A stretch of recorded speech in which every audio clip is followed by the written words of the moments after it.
There was never, ever, it was an endless job.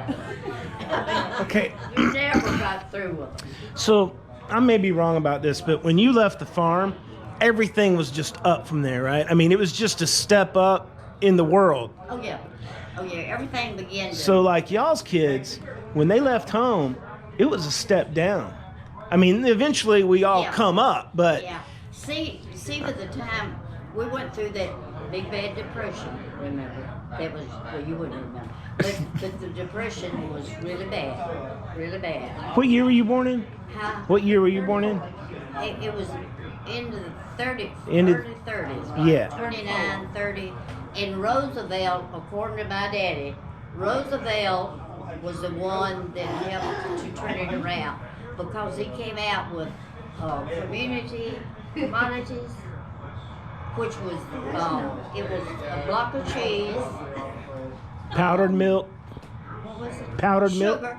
Block of cheese. Sugar. You never had sugar. You couldn't put nothing sweet because you didn't have sugar.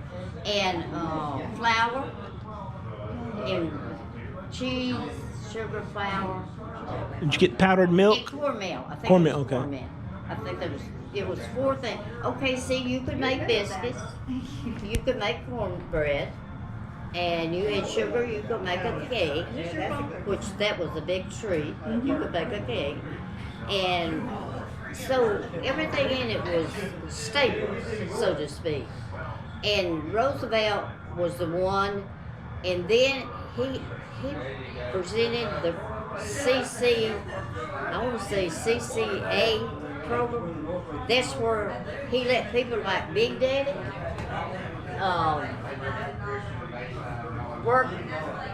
What you did was like where there was big bad gullies and bad things that had to be fixed. He had to hire. It was his responsibility to, because during all this time, all these big bad rains and stuff had eroded a lot of people's property.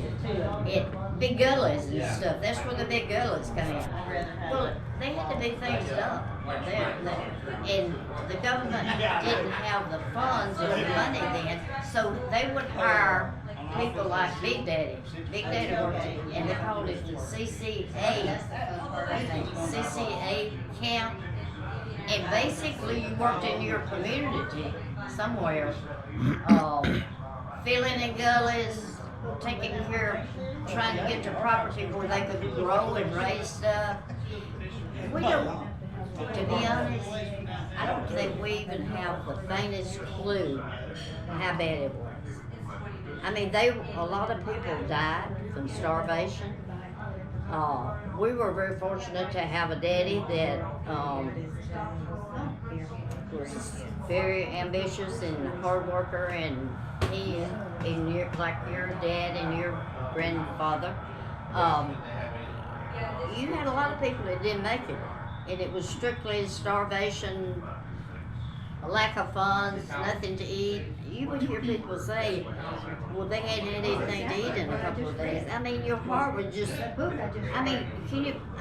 have been a bowl of peas and cornbread, but you had something to eat. They had nothing. I remember Mother telling me a story about, I'm gonna cry. These And people we always down the had street cows. didn't have no plates. And he said, they go in there and get the tops of the cans of the syrup to give them to their plates. They do what now? Get the tops of the syrup cans to give them Syrup to their lids. plates. Oh yeah, that was their plate. Honestly, this is the other thing that none of y'all, and you've had no reason to know this. They had nothing.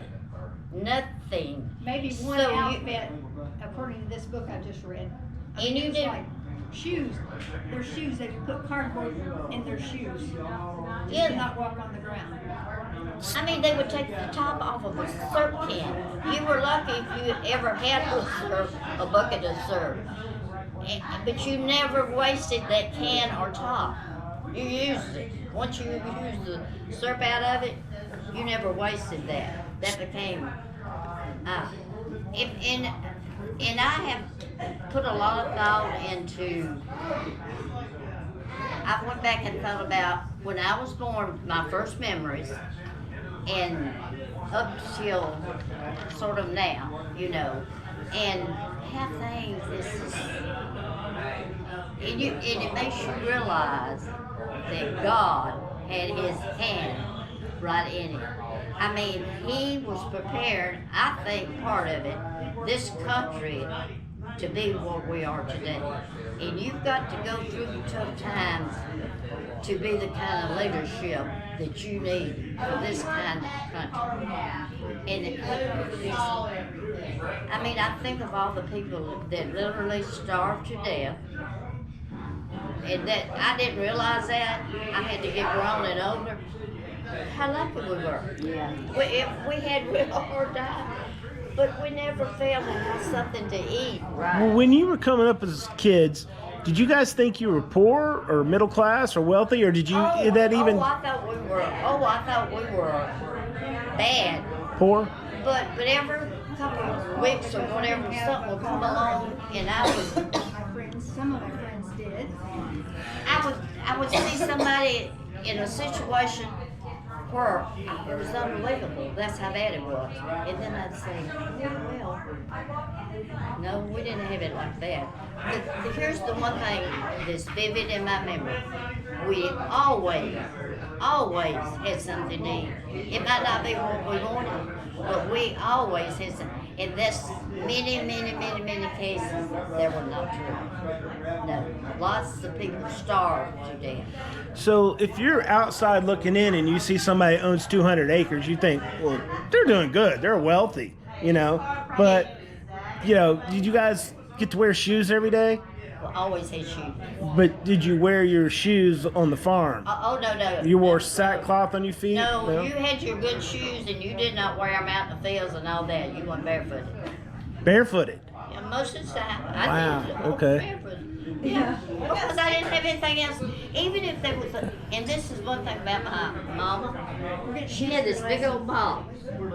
If something come in, Big Daddy, some kind of something come in, well, they never threw nothing away. But she took this box, and I know you remember in Big Mama's kitchen, she had this pantry. Well, she, Faye, you can bring Nell if you want to. anytime any of us anytime we outgrew a pair of shoes, they went to the off. Yeah, because you had a bunch of kids. Because somebody, sometime, would wear them. That's right. She would get them together. That's right. Yeah. So did you ever get a new pair of shoes, Mom, since you were the baby, or you just always had? I remember, to me, the first new pair of shoes I had was they was ordered from the catalog. You saved that page? Serious. Okay, well, they picked out a pair of shoes, and I picked out a pair of shoes. And when they came, they Music. fit me, and mine fit her. And I cried and cried. Well, see the thing It looks real good on you. See the thing of it. Go to the house. He looks pretty. The thing of it was, all over. Yes, Oh, I really? think he looks pretty. I love you too. the thing of it was, Big Mama had no way to get their size. She guessed on their size. She had no way to measure, get the accurate size. She had no, because she was ordinary. She never been to the store and bought a pair. She had no clue.